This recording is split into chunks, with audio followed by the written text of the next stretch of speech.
Et à travers ces strass et ces paillettes, elle nous montre qu'aujourd'hui, eh bien, c'est vendredi.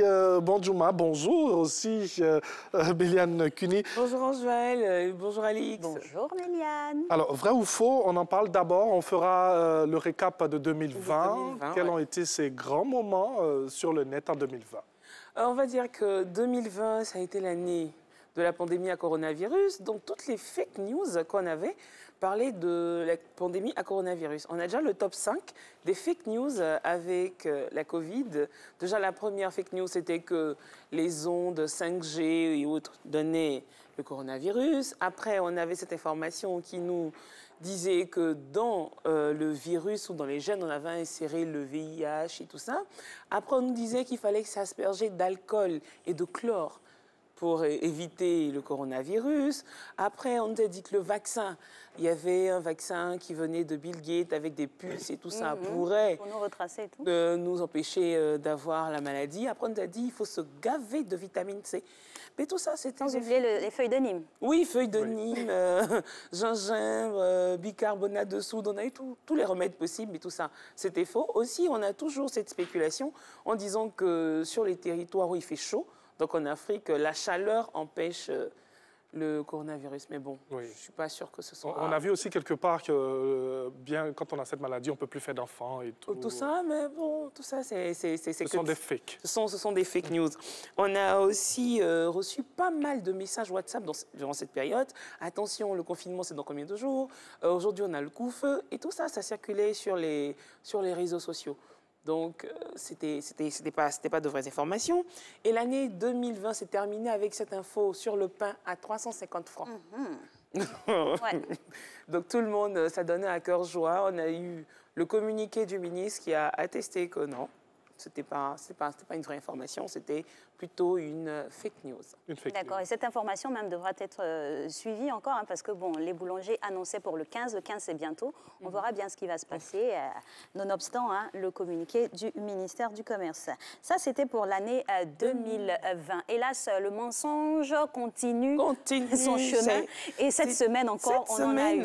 Oui, on en a eu, et bon, la première, c'est pas une fake news. On a vu circuler sur les réseaux sociaux que Monsieur le président Trump, avait été interrompu pendant son intervention sur un plateau télé. Ben, c'est vrai, oui. Le journaliste estimait qu'il était en train de donner des fake news, donc il a dit stop, on arrête. Oui, il ne parle plus. C'est-à-dire que de plus en plus, hélas, le futur ex-président des États-Unis est beaucoup plus et en disgrâce.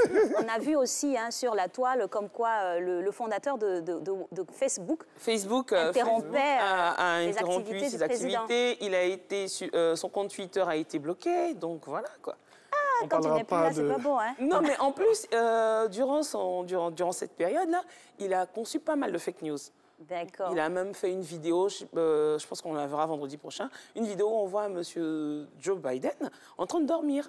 Enfin, pendant une interview en train de dormir. C'est un montage. C'est une séquence de film qu'il a récupéré. Il a fait mettre le visage du monsieur. Ah, d'accord. Ça va un peu loin. Et surtout que c'est quelqu'un qui était toujours en désaccord avec les journalistes. Donc, on s'en donne à cœur joie. À cœur joie en ce moment, c'est... À ces hauteurs de sphère-là, quand même, il faut savoir raison garder. Il faut savoir raison garder. Et on part au Burkina avec le Faiso.net.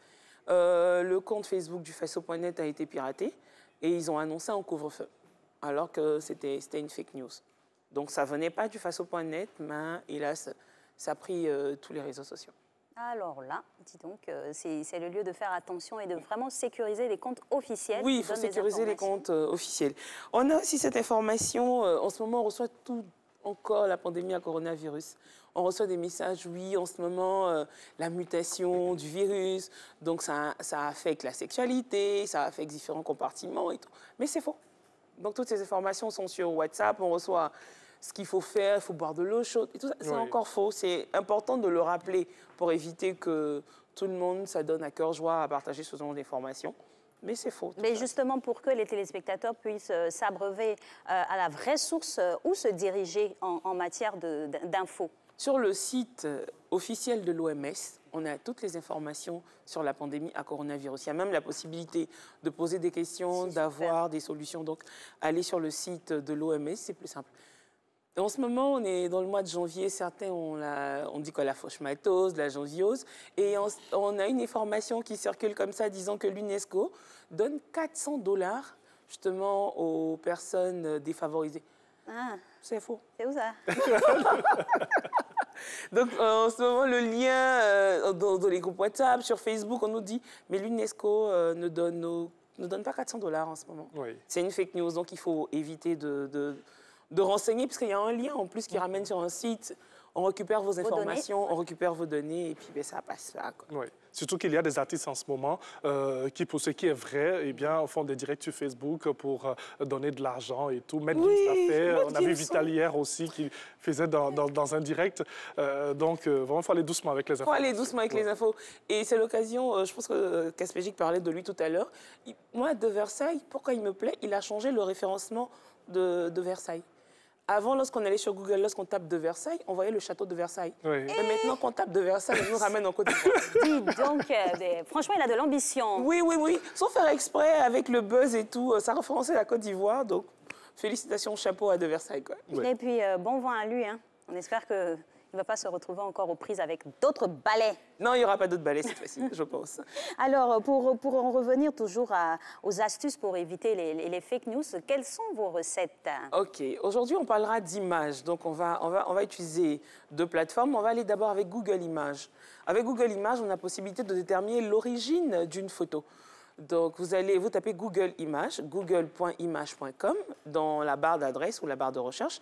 Et vous allez sur la plateforme, vous allez voir que dans la recherche de Google, il y a le petit appareil photo qui apparaît. Donc, vous allez sur cette plateforme-là, Google Images, et vous renseignez la photo que vous voulez vérifier. Donc, vous allez voir que lorsque vous tapez ce lien google.image.com, ça vous ramène à des recherches, mais sauf que là, ce n'est pas des textes qu'on entre dans la barre de recherche, mais c'est plutôt l'appareil photo qui est activé. Je pense qu'on verra l'illustration juste après ça. Et ça nous permet de rechercher la photo, donc de voir l'origine de la photo, si Et elle vient d'un l'information site web afférente. et tout ça, d'où elle vient, qui a publié cette photo pour la première fois. Vous voyez là, Voilà le petit comme ça appareil. s'affiche, voilà le petit appareil. Donc, lorsque vous cliquez dessus, vous avez la possibilité de charger la photo si elle est dans votre ordinateur, dans votre téléphone, ou vous avez la possibilité de mettre le lien pour vérifier l'origine de la photo. Donc, avec ça, vous savez automatiquement si votre photo a été publiée plusieurs fois, d'où elle provient. On a aussi une autre plateforme, c'est Tinai. Avec Tinai aussi, on vérifie les photos. Donc, ce qu'on a fait avec Tinai, c'est qu'on a recherché une image, on a pris l'image d'une abeille sur Internet, on a copié le lien et on est allé dans Tinai. Sur Tinai, vous voyez qu'il y a deux... C'est pas Maya, c'est sûr que c'est Tinai. Oui, c'est Tinai. Il y a deux options. Il y a l'option où on entre le lien, on a l'option où on charge la photo. Nous, ce qu'on a pris, c'est qu'on a préféré prendre le lien. Donc, on va copier le lien de la photo ou de l'élément que vous voulez voir dans la barre de recherche et vous lancez votre recherche. Ça nous a permis de savoir que cette même image a été publiée au moins 10 fois sur différentes plateformes.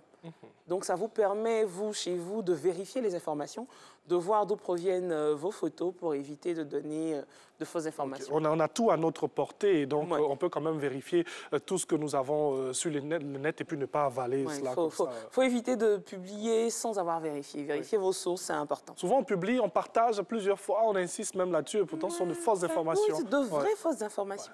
Donc, il faut éviter ça pour cette année 2021. Je pense qu'on pourra ensemble détecter toutes ces fausses informations et vous donner toutes les astuces pour éviter de diffuser de fausses informations. Justement, c'est très important. Hein. Et pour rester un tout petit peu sur Tinai, est-ce que dans ces moteurs de recherche, là, quand on opère comme ça pour vérifier des informations, on couvre, je veux dire, tout le champ de possibles de l'univers digital? Oui, on couvre tous les champs possibles de l'univers digital. Dès l'instant où cette photo a été publiée, ne serait-ce qu'une seule fois sur une plateforme en ligne, on vous donne les formations. C'est dire que voilà, la solution est là, il ne faut pas s'adonner Faut pas s'adonner aux fake news. Il faut prendre beaucoup de précautions avant de diffuser des informations. Voilà, Méliane, c'était pour votre première de l'an 2021. Ouais. Et ça s'est bien passé, les fêtes? Oui, plus ou moins. Plus ou moins. D'accord, si on a envie, c'est l'essentiel. C'est le plus important, on va dire. Oui, de produire encore et encore. Merci pour votre passage du jour. On va vous garder pas loin parce qu'il y a quelque chose d'intéressant qui arrive juste à côté. C'est notre dernière ligne droite de ce vendredi-là. On recevra dans quelques instants le chef Conan avec une invitée, comme on le fait à l'accoutumée, en la personne de Madame